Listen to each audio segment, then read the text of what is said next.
বাংলাদেশে ব্যবসা বাণিজ্যের কি অবস্থা? গুণগত কোনো পরিবর্তন হয়নি। আশপাশের পরিস্থিতি খুব অস্থিরতার ভিতর দিয়ে যাচ্ছে। অনেকগুলো সমস্যাকে ডিফাইন করা হয়, দ্যাট ইজ কল্ড প্যারাডক্স। পৃথিবীর তাবৎ সমস্যার সর্বোত্তম সমাধান হচ্ছে ডায়ালগ। উনি ভাঙলেন কিন্তু উনি গড়তে জানলেন না। এনবিআর সরকার যেভাবে দুই ভাগ করলো, রাতারাতি হঠাৎ আচম্বিত আকস্মিক, রাজনৈতিক দলগুলো তো চায় না এই দেশের জনগণ অর্থনৈতিকভাবে স্বাবলম্বী হোক।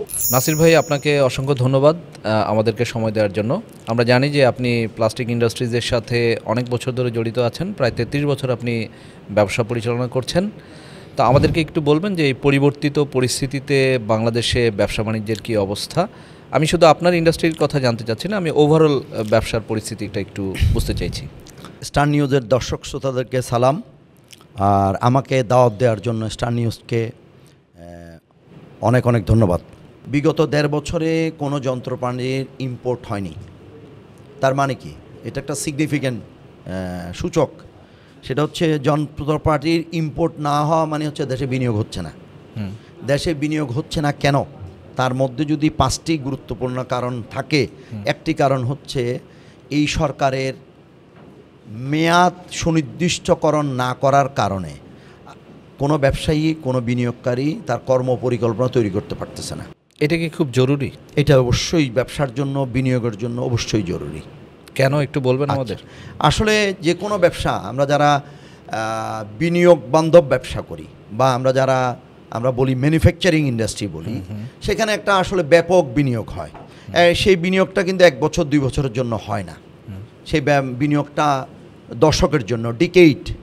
হ্যাঁ, তো এখানে এই সময় আপনি কোনো বিনিয়োগ হয়নি, নাম কস্তে 2-1টি ছোটোখাটো ছাড়া উল্লেখযোগ্য কিছুই হয়নি। কারণ কি? গভর্নমেন্টের কোনো কর্মপরিকল্পনা তারা দেখতে পাচ্ছে না, এবং গভর্নমেন্টটি একটা অস্থির, এবং তার নির্দিষ্ট কোনো মেয়াদ নেই, এবং তার ক্ষমতার জায়গাগুলোও সুনির্দিষ্ট করা নাই। আচ্ছা। ফলে আপনি যদি বলেন আপাতত এখান থেকে উত্তরণের রাস্তা কি? উত্তরণের রাস্তা হচ্ছে একটি নির্বাচিত সরকারের কাছে ক্ষমতা ছেড়ে দেওয়া, বা দ্রুত একটি নির্বাচন দিয়ে এখান থেকে সরে যাওয়া। এটা হচ্ছে সহজ। কিন্তু বাংলাদেশের অতীত ইতিহাস যদি আপনি ঘেঁটে দেখেন, তাহলে কিন্তু আপনি দেখবেন যে এই পদ্ধতিটার মধ্যেও কিন্তু একটা ত্রুটি রয়ে যাচ্ছে। এই পদ্ধতিটাও কিন্তু দেশের সমস্যা মোকাবেলার জন্য যথেষ্ট নয়, এনাফ নয়। কারণ বিগত 91 সালেও নির্বাচন হয়েছিল, 96তেও নির্বাচন হয়েছিল, 2001এও নির্বাচন হয়েছিল, 2008-এ নির্বাচনের মহোৎসব হয়েছিল। কি দেশ কি বদলিয়েছে? দেশের শাসন কাঠামো কি বদলাচ্ছে? দেশ কি গণতন্ত্রের দিকে এগোতে পেরেছিল? পারেনি। সেখানে আমার প্রশ্ন, যে নির্বাচিত সরকার যদি আসেও, তাহলে ব্যবসায়ী হিসেবে আপনারা যে সমস্ত চ্যালেঞ্জ সবসময় ফেস করে থাকেন, সেখানে কোনো পরিবর্তন আসবে? আসলে নির্বাচিত সরকার বলতে আমরা মনে করি বাংলাদেশে আপাত দৃষ্টিতে আমরা যে ব্যবসায়ীরা বসে আছি, সেটা হচ্ছে 5টি বছরের একটি সরকার হবে। আচ্ছা, 5টি বছর একটা সরকারের একটা মাইন্ডসেট কি, তার কর্মপরিকল্পনা, তার চিন্তার জগৎটা কেমন আমরা বুঝতে পারবো। আচ্ছা। ফলে এই যে তাকে 5টা বছরের জন্য একভাবে পাবো, আমি পাচ্ছি 5টা বছরের জন্য, এই জায়গাটা তো অন্তত বিনিয়োগকারী এগিয়ে আসবে। আচ্ছা, তার মানে তার সামনে একটা ক্লিয়ার পিকচার থাকবে ফর নেক্সট 5 ইয়ার্স, যেটা এই গভর্নমেন্টের ক্ষেত্রে পাচ্ছে না। আমি আপনাকে 2টা গল্প বলি। যেমন উনি হঠাৎ করে 46টা পণ্যের মধ্যে ভ্যাট আরোপ করছিলেন, without any meeting with the business community. Dialogue ছাড়া এই কাজটা করা ঠিক হয়নি। আচ্ছা। 2, ব্যবসায়ীদের যতগুলো বডি আছে, অ্যাসোসিয়েশন আছে, চেম্বার আছে, এফবিসিসি আছে, কেউর সাথেই কিন্তু সমস্ত বডিগুলো উনি ভেঙে দিচ্ছেন। সেটা ভালো। এইসব বডি তো অনেক বছর ধরে অনির্বাচিত অবস্থায় ছিল, আমরা দেখেছি। আচ্ছা, আপনি বডি ভাঙলে বডি তো তৈরি করতে হবে। আপনি কোনো জায়গা তো শূন্য রাখা যাবে না, খালি রাখা যাবে না। তা আপনি কি করলেন? প্রশাসক বসিয়ে দিলেন। প্রশাসক সরকারের আমলা কি ব্যবসা বুঝেন? আমি আপনার সাথে একমত যে আমাদের একটা বড়, আপনি যদি 2 দিন আগে পত্রিকাতে একটা গল্প এসেছে, সেখানে প্রশাসক তো বসানো হয়েছে যে উনি একটা নির্বাচনের আয়োজন করে দিয়ে তারপর উনি চলে যাবেন। কিন্তু সেই প্রশাসক আজকে কতদিন? আচ্ছা, তিনি কি 3 মাসের জন্য এসেছেন? তিনি কয় মাসের জন্য এসেছেন সেটাও উল্লেখ নেই, এবং আমরা এইভাবে অনির্দিষ্টভাবে চলতেছে। তার মানে নাসির ভাই, এই যে আপনাদের যে বিভিন্ন ব্যবসায়ী সংগঠনগুলো আছে, এই সংগঠনগুলোতে নির্বাচিত প্রতিনিধি না আসার কারণে আপনারা এক ধরনের সমস্যার সম্মুখীন হচ্ছেন। অবশ্যই আর আপনি যদি বলেন যে আগে তো নির্বাচিত প্রতিনিধি ছিল, তাহলে আপনার কি ভালো ছিল? আমি বলবো যে নো, আমরা ভালো ছিল না। এখন আপনি তাহলে বলবেন নাসির ভাই তাহলে কি করা যাবে? অবশ্যই এখন অনেকগুলো সমস্যাকে ডিফাইন করা হয়, দ্যাট ইজ কল প্যারাডক্স। তো এই প্যারাডক্স থেকে বেরোতে হবে, সেই জন্য বলা আউট অফ বক্স থিওরি। আপনার এফবিসিসিআই ভাঙা বা অ্যাসোসিয়েশনগুলোকে বিলুপ্ত করা বা তার পথ পরিবর্তন করা, আমরা সেটার বিপক্ষে কেউ ছিলাম না। আমরাও চাচ্ছিলাম একটি সুষ্ঠু পরিবর্তন দরকার, কিন্তু উনি ভাঙলেন, কিন্তু উনি গড়তে জানলেন না। আপনি শুধু ভাঙার মধ্যে দিয়ে তো কোনো আনন্দ নেই, গড়ার মধ্যে দিয়ে আনন্দ। সেই গড়াটা করতে পারলেন না, এবং এখনও সেগুলো সব ঝুলন্ত এবং বিভিন্ন কোর্টে মামলায় আছে। এবং এগুলা নির্বাচন, এফবিসিসি নির্বাচন কখন হবে আমরা জানি না। অনেক প্রতিষ্ঠান এখন প্রশাসক বসিয়েছে, যে প্রশাসক ব্যবসা, আমাদের ব্যবসাটা কি উনি জানার কথা না। আর উনি 3 মাসে কি বা জানতে পারবেন, তাই না? এটা জানার তো একটা সংস্কৃতি থাকে, সংস্কৃতি মানে একটা লম্বা সময়ের গল্প। তো ওই জায়গাটা তো আসলেই সঠিকভাবে গভর্নমেন্ট, তার এইটা এখন আপনাদের জন্য একটা বড় চ্যালেঞ্জ হয়ে আছে, এবং যত দ্রুত সম্ভব নির্বাচনটা। শুধু আমি আপনাকে এটা কেন বলবো, হঠাৎ করে উনি বাংলাদেশের ব্যাংকগুলোর ক্রাইসিসের মধ্যে দিয়ে যাচ্ছিল, এটা নিয়ে আমাদের কোনো ইয়া নাই, দ্বিমত নাই। কিন্তু উনি ফটাফট ডিক্লেয়ার করে দিলেন যে 5টা ব্যাংক 6টা ব্যাংকে উনি মার্চ করবেন। উনি মার্চ করার আগে আসলে হোমওয়ার্ক করেনি। মার্চ করলে কি কি ব্যাড ইম্প্যাক্ট হবে, কি কি পজিটিভ দিক হবে, মার্চ করলে জনগণের আমানতের টাকা কখন দেওয়া হবে, কিভাবে দেওয়া হবে, সুনির্দিষ্টভাবে জনগণের সামনে কিন্তু বলা হয়নি। ব্যবসায়ী হিসেবে কি তাহলে এই ব্যাংকগুলোর মার্জার বা একীভূত হওয়াকে আপনারা চ্যালেঞ্জ হিসেবে দেখছেন? আমি মনে করতেছি মার্জার করাটাও, আমি আপনাকে বারবার একটা কথা বলতেছি, আপনি অ্যাসোসিয়েশন বিলুপ্ত করেন, ব্যাংক মার্চ করেন, সব সঠিক আছে, আপনি পরবর্তী মানে এটাকে বলে উত্তরণটা কিভাবে ঘটাচ্ছেন, দ্যাট ইজ ভেরি ইম্পর্টেন্ট। ওই জায়গাটা এই সরকার অ্যাড্রেস করতে পারেনি। তাহলে এখানে একটা প্রশ্ন করি, এই যে 5টি ব্যাংক যে মার্জ হয়ে যাচ্ছে, তো আপনারা অনেক ব্যবসায়ীরা নিশ্চয়ই এই ব্যাংকগুলোর সাথে লেনদেন করে অবশ্যই। তো এই মার্জিংয়ে কি আপনাদের সমস্যা হবে নাকি? আপনাকে শুধু একটা সমস্যা বলি, আমি ওই ফার্স্ট সিকিউরিটি ব্যাংকের মনে করেন বড়োয়ার, আমি ওর মধ্যে দিয়ে আমার এলসি করতেছি। এখন এই যে মার্জ হবে আজকে 2.5 মাস 3 মাস ধরে কথা চলছে, ফলে আমি আর এলসি করতে পারতেছি না।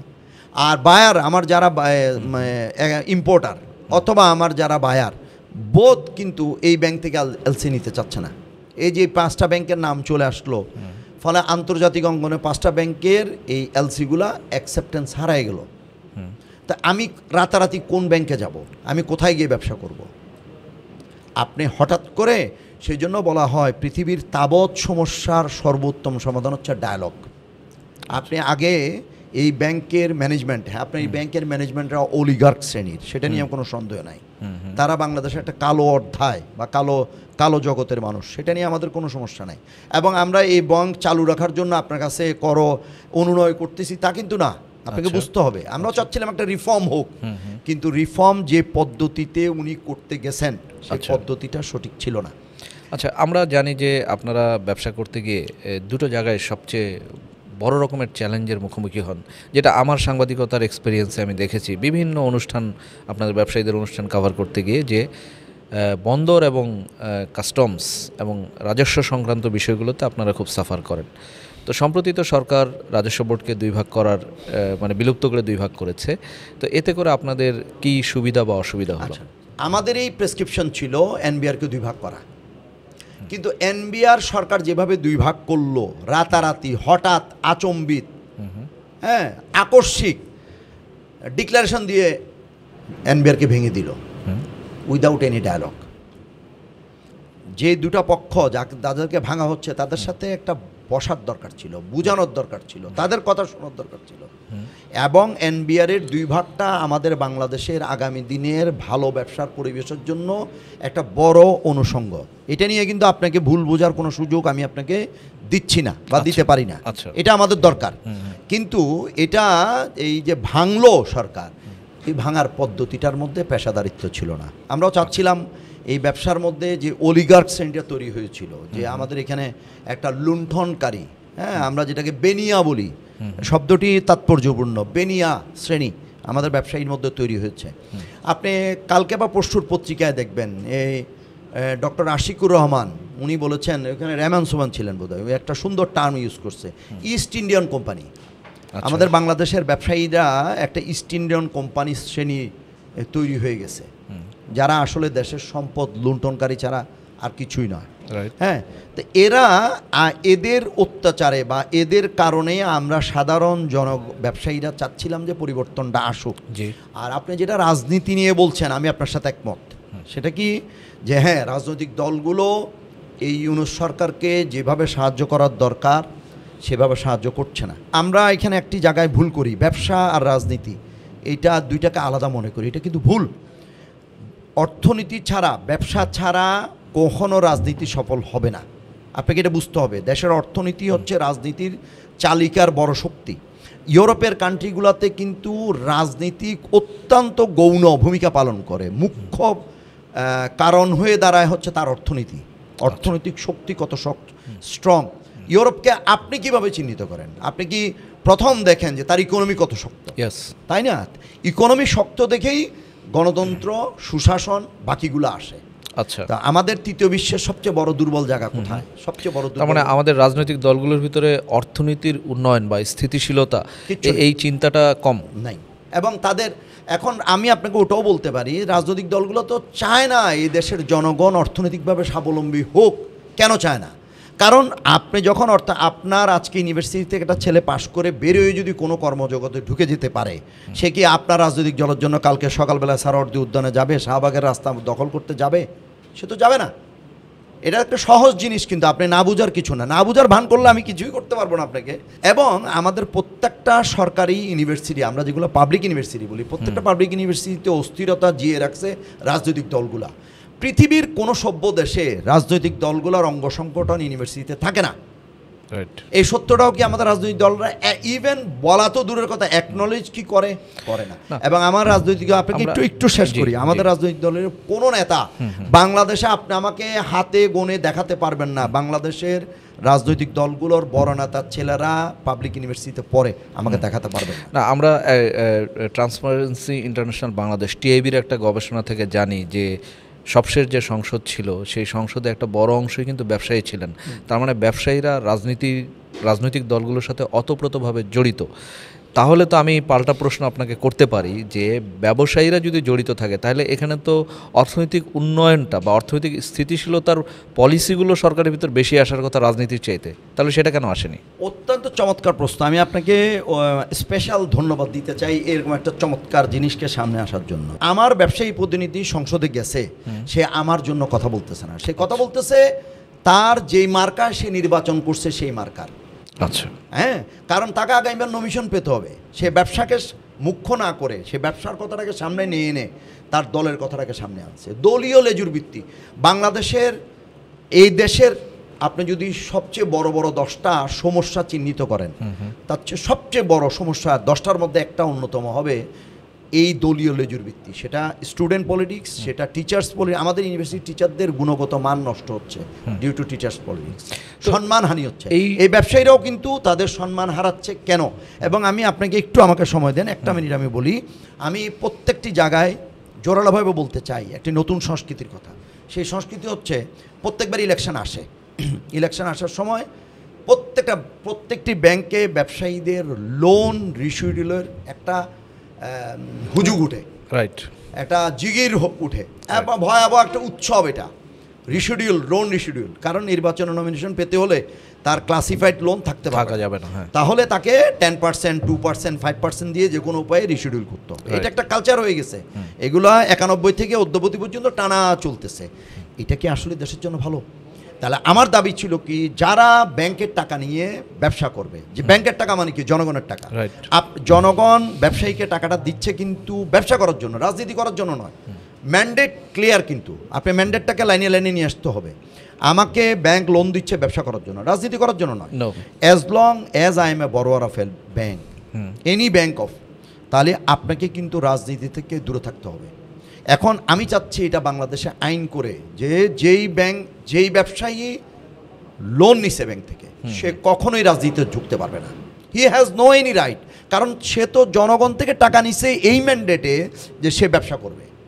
সে রাজনীতি করার ম্যান্ডেটের জনগণের লোন নেয়। এখন আমার ব্যক্তিগত টাকা আছে, আমি কোনো ব্যাংক থেকে লোন নিই নাই, আমার 1000 বার সুযোগ আছে রাজনীতি করার। আই এম ওপেন, এই অংশটুকু আমাদেরকে যত দ্রুত করতে পারবো, এবং এই সরকারের কাছে কিন্তু আমাদের চাওয়াগুলো ছিল এইগুলোই, যে দীর্ঘদিনের যে সরকার সেই প্রশ্নটাই আপনার কাছে আমি একটু আগেই করতে চেয়েছিলাম, যে সরকার তো সেই পথেই হাঁটছিল এবং সে অনেকগুলো সংস্কারের পথও দেখিয়েছে এবং সংস্কারের ওয়েগুলো বলে দিয়েছে, যদিও সেটা নিয়ে আবার সমালোচনা আছে। তাহলে আমরা সরকারকে কেন দোষারোপ করছি? যিনি বিচারক তিনি যদি বিচার চান তাহলে তো হবে না। এখন সরকারকে আমরা দোষারোপ করতেছি এই কারণে, আমরা তো তোমাকে ক্ষমতাটা দিয়েছিলাম এক্সারসাইজ করার জন্য, তুমি তো এক্সারসাইজ করতে পারতেছো না, এটা তো তোমার ফেলিউরিটি। আসলে অর্থনীতিটাকে এখানে প্রাধান্য দিতে যাচ্ছি, যদিও যেটা বলেছিলেন যে অর্থনীতি এবং রাজনীতি পরিপূরক হওয়ার কারণে রাজনীতির আলোচনাটা একটু বেশি চলে আসছে। তো আমরা শেষ করব, আমরা সবশেষ যে আপনার কাছ থেকে খুব সংক্ষেপে জানতে চাইব যে এখন যে পরিস্থিতি চলমান আছে, এই পরিস্থিতি থেকে দেশের ব্যবসা বাণিজ্য অর্থনীতিকে এগিয়ে নিয়ে যাওয়ার ক্ষেত্রে এবং অনেক বেশি চাহিদা অনুযায়ী কর্মসংস্থান তৈরি করার ক্ষেত্রে আসলে করণীয় কী আছে, এটা দিয়ে আমরা শেষ করব। আমি বলছি যে এই সরকার থেকে আমাদের আর কোনো প্রত্যাশা কিছুই নেই। আমরা এই গভর্নমেন্টকে বললাম যে হোসেন জিল্লুর সাহেব বলছেন যে অনুপস্থিত সরকার সিনড্রোম, তো ফলে গভর্নমেন্টের মধ্যে কোনো ভাইব্রেশন নাই এই গভর্নমেন্টের মধ্যে, ফলে আর এবং উনি কয়দিন আছে কয়দিন চলে যাবে এটা কিন্তু আমরা কিছুই বুঝতেছি না, ফলে উনির কাছে আমাদের চাওয়াই বা কী থাকবে। কিন্তু আমি একটা কথা আপনাকে বলি, আপনি এটুকু শুধু স্বীকার করে নেন যে এই সরকারের আমলে 28 লক্ষ লোক এবং যার মধ্যে 18 লক্ষ নারী নতুন করে দরিদ্র সীমার নিচে নেমে গেছে। না, এটা ঠিক এই সরকারের প্রভাব আপনি বলতে পারেন না, এটা আগের যে অর্থনৈতিক দুরবস্থা ছিল তার প্রভাবে মূলত এখন এসে সেটা দেখা যাচ্ছে। আমি যদি ফুটবল খেলার একটা উদাহরণ দিই, এ পাশ থেকে বলটাকে যিনি মারলেন ওখানে নিয়ে গেলেন, তারপরে ম্যারাডোনা গোল করলেন, কৃতিত্ব ম্যারাডোনার হয়, কিন্তু এখান থেকে যিনি ম্যারাডোনার কাছে দিলেন তার কৃতিত্ব হয় না। তা আপনি বলছেন যে পিছর সরকারের গল্পকে সামনে আনা, এই সরকারের আমলেই কিন্তু 28 লক্ষ লোক নতুন করে দারিদ্র্য সীমার নিচে চলে এসেছে। আপনি পিছনের দিকে তাকান না, আমি অস্বীকার করছি না। নাসির ভাই, আপনাকে অসংখ্য ধন্যবাদ আমাদেরকে সময় দেওয়ার জন্য। আমরা আশা করছি যে রাজনৈতিক দলই বা যারাই বাংলাদেশের রাজনীতি চর্চা করুক, তাদের প্রধান লক্ষ্য থাকবে হচ্ছে দেশের অর্থনীতিকে স্থিতিশীল রাখা এবং বেকারদের কর্মসংস্থানের ব্যবস্থা করা, তাহলেই দেশটি সুখী সমৃদ্ধ হতে পারবে বলে আমরা আশা করছি। আমারও মূল কথা হচ্ছে অর্থনীতিকে বেগবান করতে হবে। অর্থনীতির PMI সূচক বলে আর কি, পারচেজ ম্যানেজমেন্ট ইন্ডেক্স, একটা ইন্ডেক্স আছে, সেটাও অত্যন্ত স্লো, এখন গতি খুবই নিম্ন। আমরা চাই, আসলে আমাদের চাওয়া রাজনীতি না, আমি রাজনীতির কথা বলতে এসেছি কেন, বাংলাদেশের অর্থনীতি নিয়ন্ত্রিত হচ্ছে রাজনীতি দিয়ে, সেজন্যই রাজনীতিকে এখানে অ্যাড্রেস করেছি বেশি। আসলে ওই রাজনৈতিক সরকারই আসে কিন্তু অর্থনীতিকে ঠিক করে, কিন্তু আমাদের এখন যে পরিস্থিতি সেটাতে অর্থনীতি যেমন মার খেয়ে যাচ্ছে, রাজনীতি তো মার খাচ্ছেই খাচ্ছে। এই দুই জায়গা থেকেই উত্তরণ করার জন্য একটা নতুন আউট অফ বক্স থিঙ্কিং চিন্তাওয়ালা একটা লোক আসতে হবে, একটা গোষ্ঠীকে দাঁড়াতে হবে। সবাইকে ধন্যবাদ, স্টার নিউজকে ধন্যবাদ এবং ধন্যবাদ পুনরায় আমাকে দাওয়াত দেওয়ার জন্য। আপনাকেও ধন্যবাদ, ভালো থাকবেন। আসসালামু আলাইকুম।